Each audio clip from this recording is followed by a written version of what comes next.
We are up to the co-main event. We got Cory Sandhagen going up against Frankie Edgar. And is it you lock on this one? Yeah, I'll take it. The theme of this breakdown, or from pretty much everybody, the line is just too wide, right? You can't be disrespecting Frankie Edgar right off the bat, especially coming off the performance he had against Pedro Munoz. Now, people might have a qualm with how that fight was scored, but the fact that Frankie Edgar saw the judges' scorecards in that fight was impressive enough for me. You know what I mean? A lot of people thought that he was going to get deaded in the first couple rounds, especially considering that Pedro Munoz was coming off that Cody Garbrandt knockout, right? But we still saw like bits and pieces of like vintage Edgar, which is the constant movement in and out, get his combinations off, pivot off, and might eat a couple shots here and there, but he stayed standing the entire time. Like it was very hard for Pedro Munoz to really get his game going there.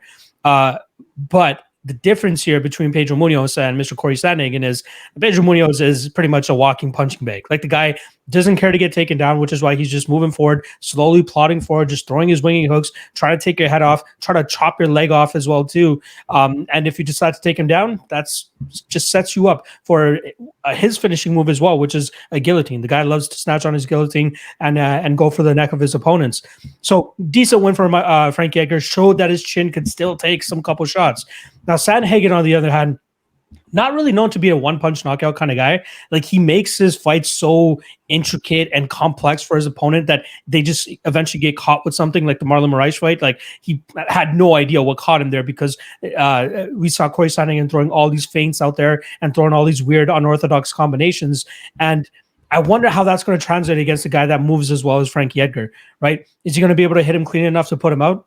I don't think so, but I think he'll be able to hit him enough and damage him enough to eventually get a judge's decision here. I do think he has a ton of potential left, and I'm not really a fan of a lot of these people making this comparison between Aljamain Sterling and Frankie Edgar. Now, wrestling-wise, I agree. We're going to see Frankie Edgar hit some takedowns here, but I do not think that Frankie Edgar has the level of offensive jiu-jitsu that we see from Aljamain Sterling, who's just this absolute nightmare when he's able to get the fight to the ground, always hunting for submissions. And he knew right off the bat in that fight, in that Cory Sandhagen fight, that he needed to get that sub, and that's exactly what he got. He was dry, he was so strong, his grip strength was at 100%, and he was able to pull it off. Frankie Edgar, on the other hand, what's the last time we saw him pull off a submission? Cub Swanson, right? That was after taking 4.5 rounds of a beating, and then already had a broken jaw, if I'm not mistaken, and then lost that fight via submission. And then before that, when has he ever been known to be that BJJ guy? And then here's another fight a lot of people want to talk about, is the Yair Rodriguez fight. Yair doesn't have, like, in my opinion, doesn't have the level of jiu-jitsu that Cory Sandhagen has. So I believe that Cory will still be able to squirm, will be able to get back to his feet, and then make it more difficult for Frankie to continuously take him down, because he's going to be taking damage on the feet. Now, minus 375, minus 400, that's a little bit too wide, because this is a fight I do see going to the judges' scorecards, and Frankie Edgar is always in a close fight. If he's not getting knocked out, he's fighting very, very close, and he's going to fight for that plus 325, plus 350 price tag that he's currently at as well. So the spot that I'm looking at is Cory Sandhagen to win this fight via decision, minus 105. Even that doesn't really get me up too much. But I do think we see the prospect here in Cory Sandhagen go out there, add another scalp, a veteran scalp to his belt. But I think it's going to come via decision here. Again, the striking is just going to be a little bit too much for Edgar. I don't think he's going to be able to track him down and get his combinations off. And then once the takedowns aren't coming as easy as they did in that first round, and he sees Cory continuously getting back up.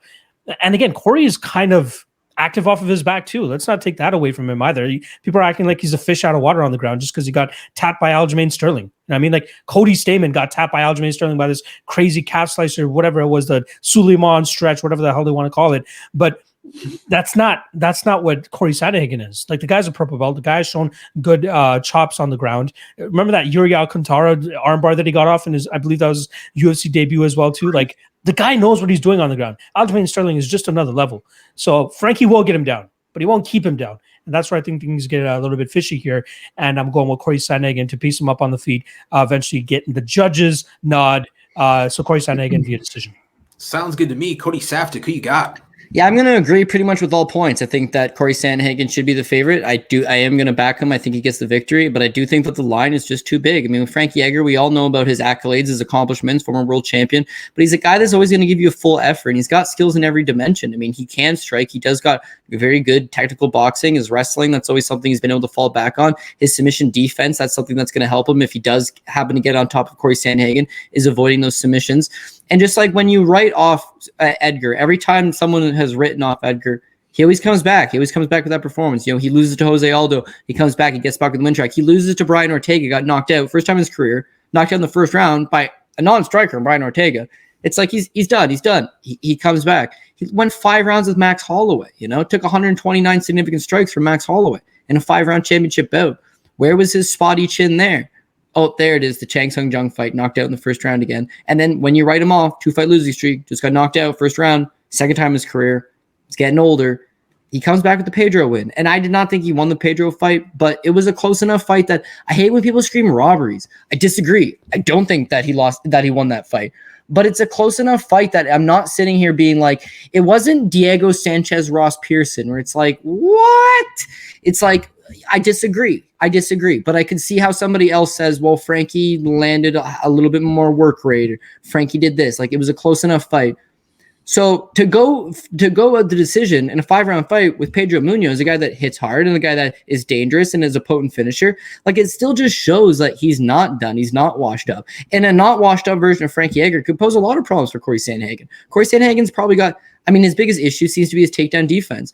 If Frankie goes out there and pushes a pace on him and tries to take him down, he could definitely have a success with the wrestling.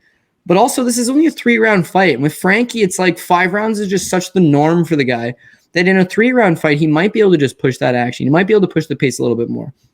But what I keep coming back to is that it's that youth from Sandhagen. It's the striking from Sandhagen. And Edgar's very much like a Clay Guida in the sense that his wrestling used to be pretty badass in 2010. And it was pretty good in 2012, 2013. But along the line, it's like he couldn't take these guys down anymore. The last time his wrestling was real effective, well, the Rodriguez fight, which, you know, very too green, too big of an opportunity. And let's say the Jeremy Stevens fight. Those fights are 4 and 5 years ago, respectively. So a lot's changed. Now the wrestling's even less effective. So whereas Aljamain's able to go take the guy down like nothing, Frankie might struggle with that. And if Frankie does struggle with that, it becomes a striking match. And if it becomes a striking match, this is where I'm going to end it off with. Frankie doesn't seem to deal well, particularly with these taller, rangier guys. So his last fight is Pedro Munoz. That's no problem. Pedro Munoz is 5'6". Chang Sung Jung's only 5'7", knocks him out. The Max Holloway fight, Holloway's 5'11". He's long, rangy for the division. Frankie's coming up short on those punches. Brian Ortega's 5'9", right? He's rangy for the division. Those guys that are that 5'8", 5'9", 5'10", 5'11", outside of Yair Rodriguez, they seem to be able. Frankie comes in, they hit him. That's the reason he left 55. They were too big. He comes down to 45. They're a little too big. Now he's at 35. And unfortunately, with Cory Sandhagen, a fighter that's 5'11", he's a long, rangy guy. And so, who are the two guys to knock out Frankie? You know, Brian Ortega and Chang Sung Jung, guys that are not orthodox strikers, guys that kind of throw a little bit of stuff that it's hard to prepare for. The guys that are more come straight forward, try to make it a brawl. Frankie can deal with those guys. But Cory Sandhagen just seems a little bit too loose, a little bit too free. Probably just clip him with something, and that at least just causes Frankie to, you know, give him some pause, make him think. And then thinking too long as Cory Sandhagen's going to be a problem. I don't know if Sandhagen knocks him out. I'd hate to say, you know, Frankie's all the way done, chin's gone. Does have the 2 knockout losses, but they're just supremely good guys, so it's not the end of the world. But there is that impression that Frankie is not quite the man he used to be. He's getting near the end of his career, and Cory Sandhagen would benefit, you know, greatly from a win over Frankie. So maybe the UFC is trying to rub that shine over. Also, with Frankie, you'll never see this guy cut from the UFC if respect's a real thing. But I don't know that the UFC wouldn't try to save the extra $300,000-$400,000 that this guy makes and allow him to go to Bellator as a 40-year-old man. You know, that's seemingly their MO. They let those guys go at that point of their career. And you never let them go out on a nice win. You never let them go out on a high note. But to give your shine to Cory Sandhagen, okay, and we'll continue to build him now. Frankie go out the door. But this is I would consider Frankie a live underdog at this price because of the wrestling, and it's too big of a price. But I'm not chasing just straight price. I'm not chasing straight plus money, anything like that. I'm just going with Cory Sandhagen is my pick. So because he's the pick and he's too big of a price tag, I'm probably just leaning on a pass in this fight. Right on. Frankie Edgar, the legend, the future Hall of Famer, the former lightweight champion of the world. And now it took him years to even go to featherweight and then even more years to come down to bantamweight. But think of some of these giant lightweights today and imagine Frankie Edgar being in there at 155. I mean, he's going to be the smaller man in there against Sandhagen in this division. It's crazy how this sport's grown. I just felt like I needed to throw that in there. But Frankie Edgar, heart of a lion. If you're not familiar with this sport, take the time after this stream and watch Frankie Edgar fight Gray Maynard, okay? Takes an absolute beating, one of the most one-sided fights ever where you're saying to yourself, okay, how long are we going to let this play out? This guy's being decimated. He's being beat down. He's being destroyed. He's losing years off his life. He's losing time from his career taking this beating. Sure enough, Frankie Edgar comes back and knocks out Gray Maynard. Incredible stuff. I will never doubt Frankie Edgar. And as a big underdog here, I think he could get it done, man. You know, Sandhagen, we've seen, you know, he's got problems. I mean, Aljamain Sterling absolutely climbed this dude like a jungle gym. I mean, it was just unreal. But at this point, man, Locke, you touched on it. Does Aljamain Sterling have better jiu-jitsu and a better ability to transition on the ground than Frankie Edgar at this point? I think so. Frankie Edgar comes in wrestling base and early on in his career, you know, hit a lot of really good takedowns, had a lot of really good stuff and more of that wrestling base. But as he's got older, we're talking about a guy that's 39 years old now. Another dude that, I mean, let's just be honest, man, he's past his expiration, even though he's still winning some fairly impressive fights. You know, the fight, his last fight was very close. Do I think he won? I don't think he did, but he kept it close enough and a lot closer than I think a lot of people thought he would. He's just that damn good. I mean, he's just that experienced. You know what I mean? So it's hard to ever go against Frankie Edgar, but I'm going to here, man. I think Sandhagen is just so deadly. He's just on another point and seems to just really be coming into his own. I think Sandhagen's going to really touch Frankie Edgar up, but you just can't sleep on Frankie Edgar as that big underdog. I want to say this opened up Cory Sandhagen minus 600. He's sitting more like a minus 400 here. Still a bit steep, but man, Frankie Edgar, his better days have got to be behind him.